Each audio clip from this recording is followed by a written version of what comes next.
Buenas tardes a todos desde aquí, desde Roma. Buenos días allí en Latinoamérica. En primer lugar, pues bueno, felicitar a la organización de estas jornadas por los buenos días que nos están dando, ¿no? A los ponentes también por sus comunicaciones. Aunque aquí, pues bueno, como comentaba antes, nos está costando acostarnos un poco más tarde de lo habitual. Y pues bueno, daros las gracias también por la selección de esta comunicación que, a ver si sale en pantalla, ahora bien. Creo que sí, ¿verdad? Eh, sí, ahora sí. Vale, Su proyecto. bien, pues le vamos a dar. Esta comunicación que por título lleva el de la reja de la Capilla California en Cartagena, un espacio para la representación simbólica del prendimiento de Cristo en la iglesia de Santa María de Gracia. A modo de introducción, pues bueno, repasar un poco lo que es el estado de la cuestión en torno a la investigación sobre la reja y el arte de hacer rejas en España, que tiene una gran tradición y sí que es verdad que cuenta con estudios pues con bastante recorrido. Lo que pasa es que tiene un distinto grado de implantación en según qué territorio. Por ejemplo, pues aquí quería traer a Teresa Andrés Zamora, que ya en los años 30 pues dedica su tesis al estudio, un estudio bastante completo de rejería española, tanto medieval como moderna, y bueno, también los estudios de Gallego de Miguel en torno a varias provincias de lo que es Castilla y León, que entre los 70 y 80 pues vemos que ya está bastante estudiado, bastante consolidado y demás. También hay otros territorios que en torno a los principales templos, por ejemplo Barcelona, Alcalá de Henares, Toledo, Sevilla y demás, pues Cuenca también, tienen bastante estudio, bastante tradición, mientras que, por ejemplo, en la diócesis de Cartagena, que es donde se encuentra el templo y la capilla que nosotros pues, presentamos hoy aquí, tiene una atención mucho más secundaria, no se ha prestado tanta atención, ¿no? Eh, ni ha tenido tanto desarrollo ni tiene tanta tradición como en otros sitios. En este caso, pues bueno, como obras principales tenemos, sí que hay un buen estudio de las rejas de la Catedral de Murcia, de Belma Navarro, en el año 72, y después algo más posterior, más reciente, en el 96, unas notas sobre rejería murciana de los siglos XVII y XVIII, que más allá de la propia catedral, pues repasa también algunas en otros templos, y en el caso nuestro, Santa María de Gracia también le dedica unas líneas, lo que se lo dedica a la capilla que está justamente al lado de la que hoy traemos, ¿verdad? Lo primero habría que preguntarse por qué estudiamos una reja, ¿para qué? ¿Qué sentido tiene? Desde nuestro punto de vista actual, pues una reja no deja de ser un elemento útil, ¿no? Algo que protege un espacio, que lo compartimenta, que permite o limita el acceso. Pero sin embargo, tradicionalmente esto no ha sido así. No hace falta remontarse tampoco mucho, quizás nuestros abuelos o sus padres sabían interpretar mucho más este soporte, ¿no? Un soporte como un espacio donde completar, ¿no? Una idea, proyectar un mensaje y que la gente lo captase, ¿no? Simplemente con la contemplación. Así que la reja, pues en este caso, en este sentido, como reja realizada en el siglo XVIII, es un documento histórico más, ¿no? Viene a completar la información que no te pueden dar los textos o incluso contradecirla, ¿no? Para contextualizar un poco, la iglesia de Santa María de Gracia es hoy el principal templo, ¿no? de la ciudad de Cartagena, en la región de Murcia, y es sede de algunas de las principales cofradías, ¿no? de la ciudad.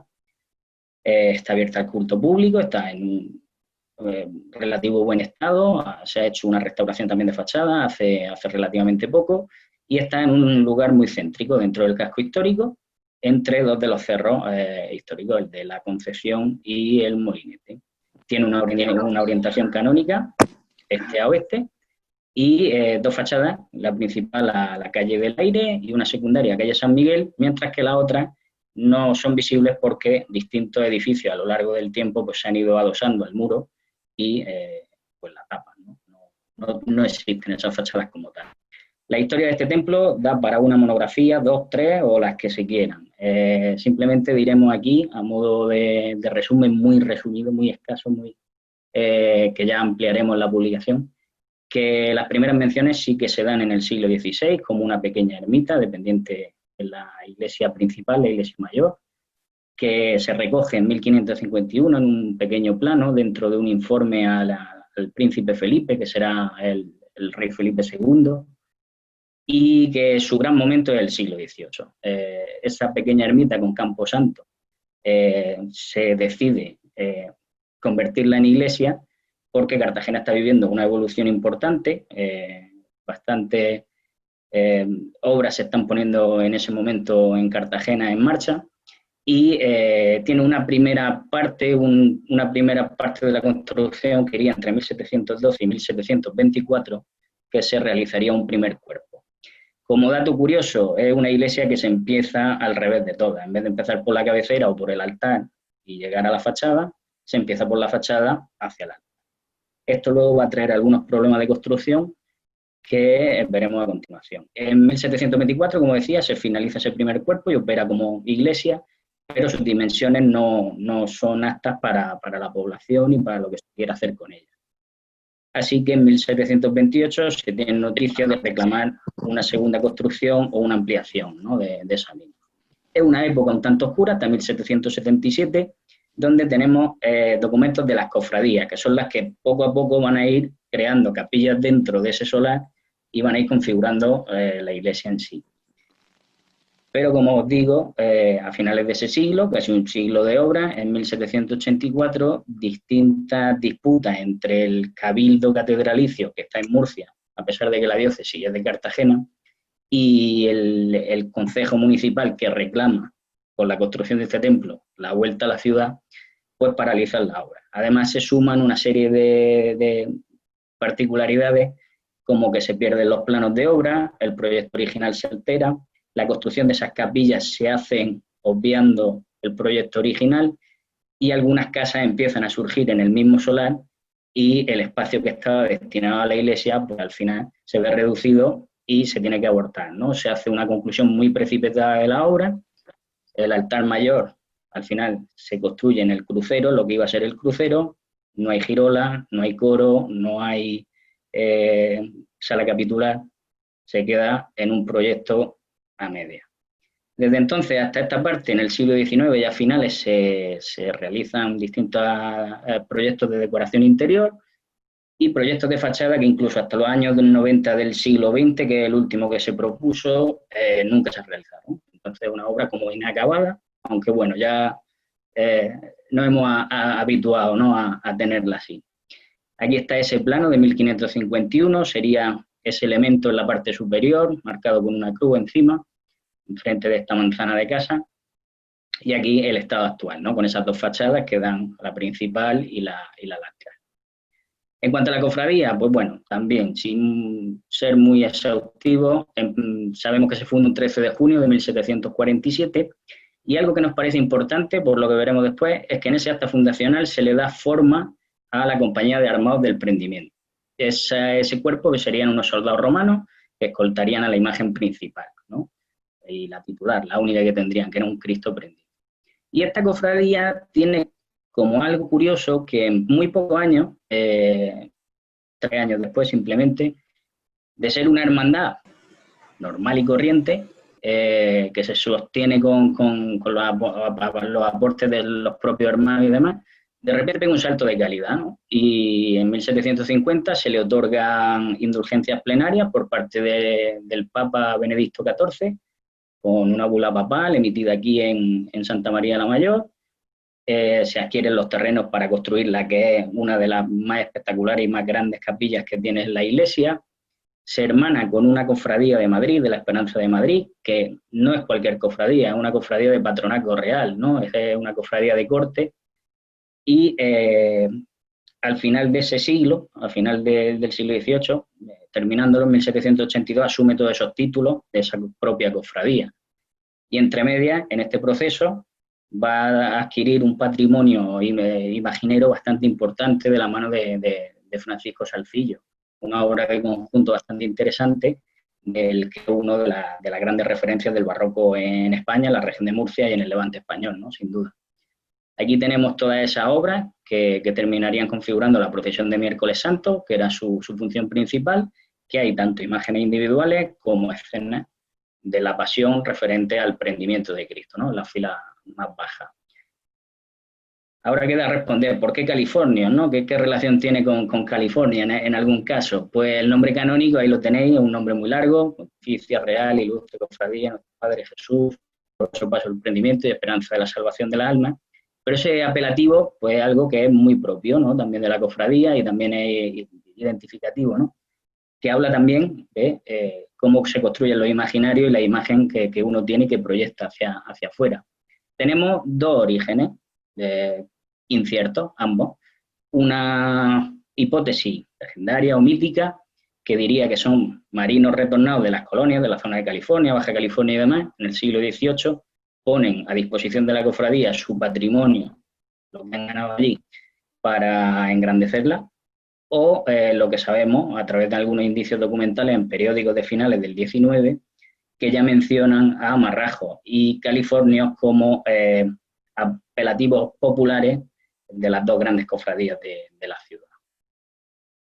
En cuanto a la capilla, pues eso, tenemos que se inicia en 1751 y termina en 1759, y está situada en lo que es la nave del Evangelio del templo, con una cripta bajo ella, orientada al sur.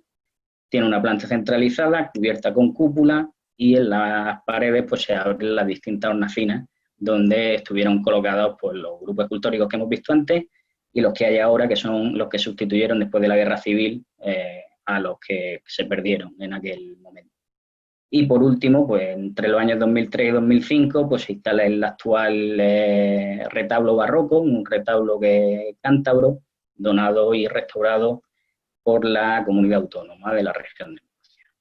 Aquí en esta diapositiva pues vemos la disposición de la capilla con respecto a la iglesia en el plano y una primera imagen.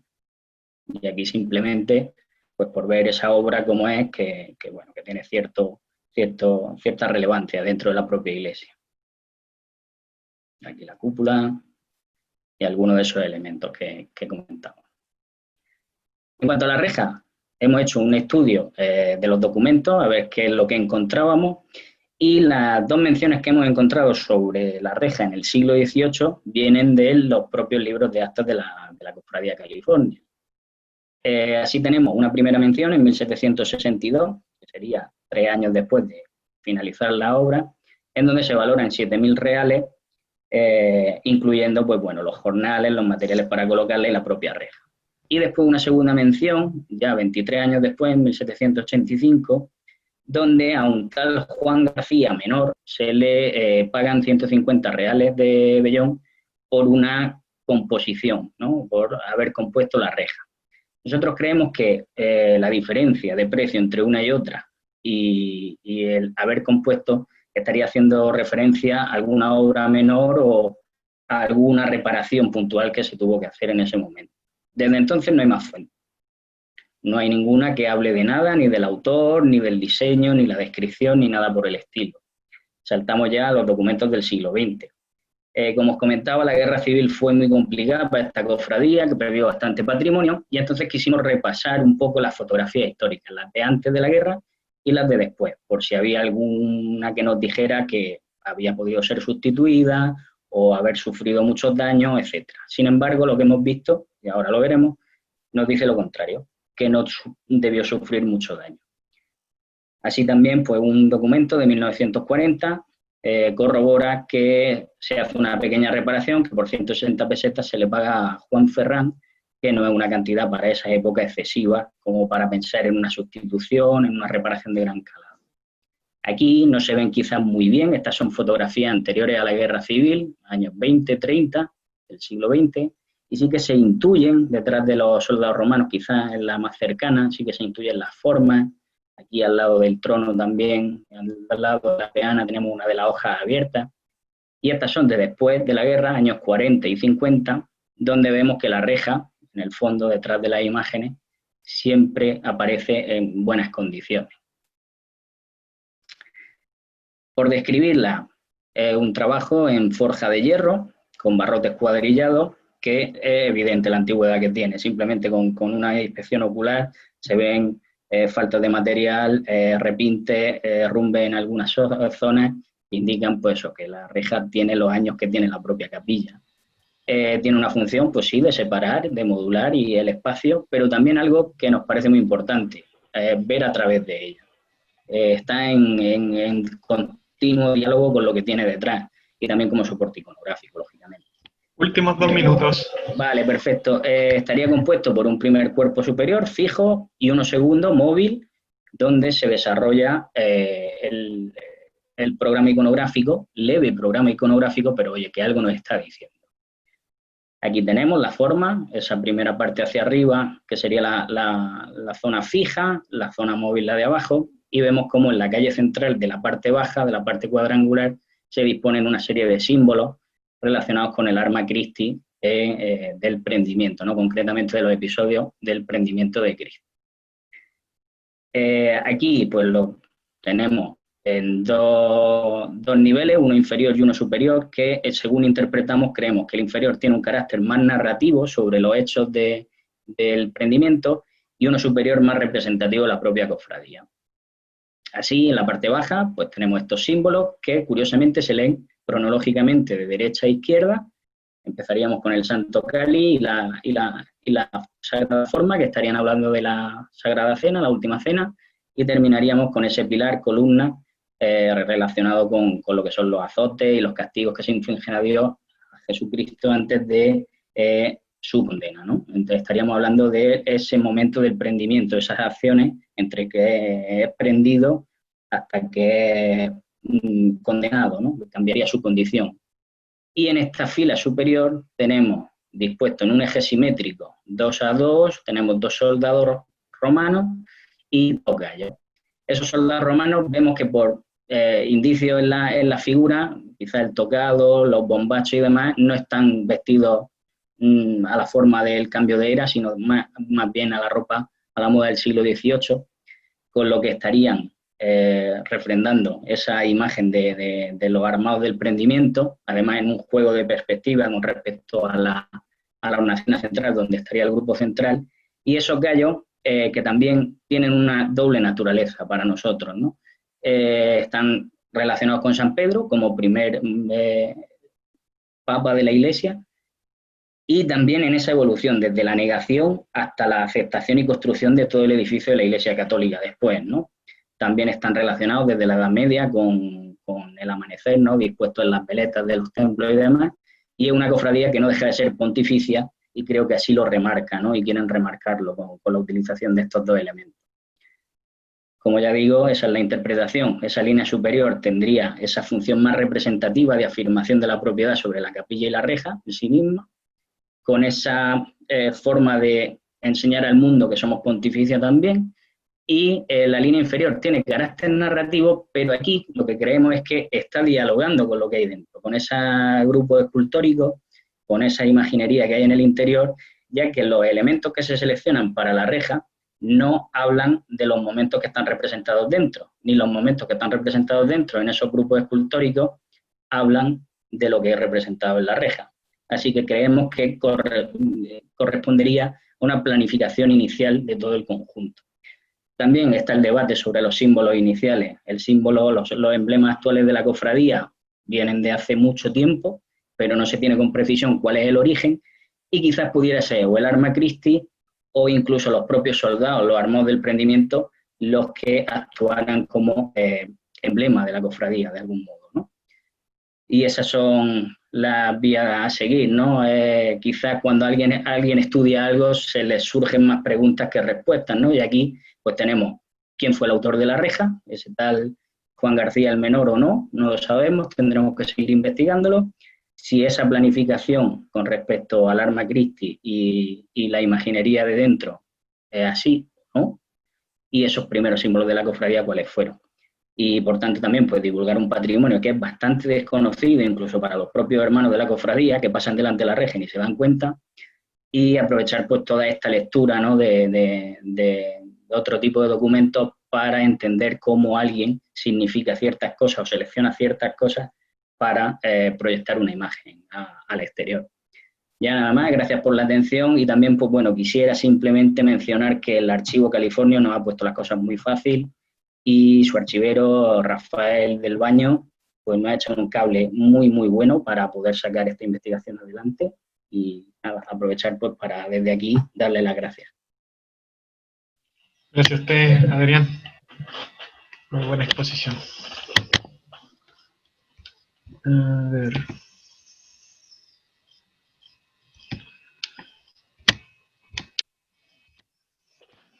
Bueno, vamos a dar paso a la siguiente exposición. ¿Por casualidad se encontrará el doctor Eduardo López Barbosa?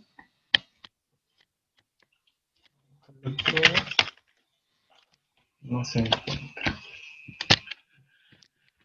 Entonces daremos paso al estudiante de filosofía Stewart Tarra Llanos.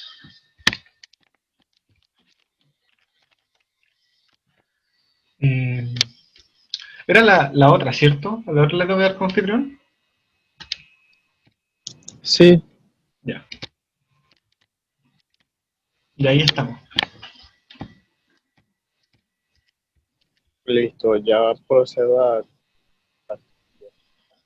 Dame un momento, por favor. ¿Sí, no hay problema?